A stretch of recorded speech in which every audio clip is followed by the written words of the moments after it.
ഇന്ന് രാത്രിയോട് വന്ന ഒരു അപകട വാർത്തയിലേക്കാണ്. കോട്ടയം തലകൊല്ലപ്പറമ്പിലാണ് ആ അപകടം ഉണ്ടായത്. വെട്ടിക്കാട്ടുമുക്ക് എന്ന സ്ഥലത്താണ് സ്വകാര്യ ബസ് തലകീഴായി മറിഞ്ഞത്. 50 യാത്രക്കാർക്ക് പരിക്കേറ്റിരുന്നു.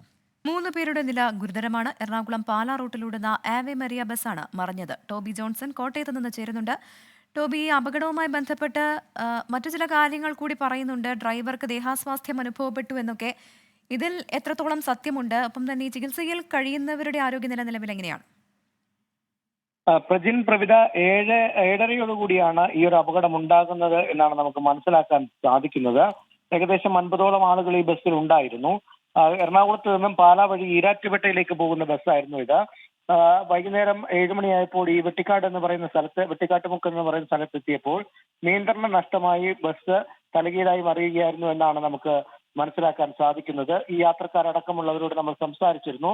അവരുടെ പ്രതികരണങ്ങളും ലഭ്യമാക്കിയിട്ടുണ്ട്. അതിൽ പറയുന്നത് വാഹനം അമിത വേഗത്തിലായിരുന്നു എന്നുള്ള കാര്യം ചില യാത്രക്കാർ പറയുന്നുണ്ട്. അതോടൊപ്പം തന്നെ നമുക്ക് ആ പ്രദേശത്ത് നിന്നും ചില നാട്ടുകാരിൽ നിന്നൊക്കെ ലഭിച്ച വിവരം ഈ ഡ്രൈവർക്ക് ദേഹാസ്വാസ്ഥ്യം ഉണ്ടായി എന്നുള്ളൊരു വിവരം കൂടി ലഭിക്കുന്നുണ്ട്. എന്തായാലും യഥാർത്ഥ കാരണം എന്താണ് എന്നുള്ളതിനെ കുറിച്ച് കൃത്യമായ ഒരു വ്യക്തത എന്തായാലും ഇപ്പോൾ വന്നിട്ടില്ല. ദൃക്സാക്ഷികളും അതുപോലെ തന്നെ ഈ വാഹനത്തിൽ ഉണ്ടായിരുന്നവരും പറയുന്നത് ബസ്സിന് വേഗത ഉണ്ടായിരുന്നു എന്ന് തന്നെയാണ്. അതുകൊണ്ട് തന്നെ വിശദമായിട്ടുള്ള അന്വേഷണത്തിലേക്ക് കടന്നിട്ടുണ്ട്.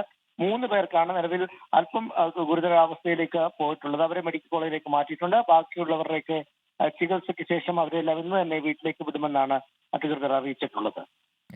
30 പേർക്ക് പരുക്കേറ്റ ബസ് അപകടമാണ് ഉണ്ടായിരിക്കുന്നത്. എന്തായാലും ടോബി ജോൺസൺ ആണ് വിശദാംശങ്ങൾ കോട്ടയത്ത് നിന്നും.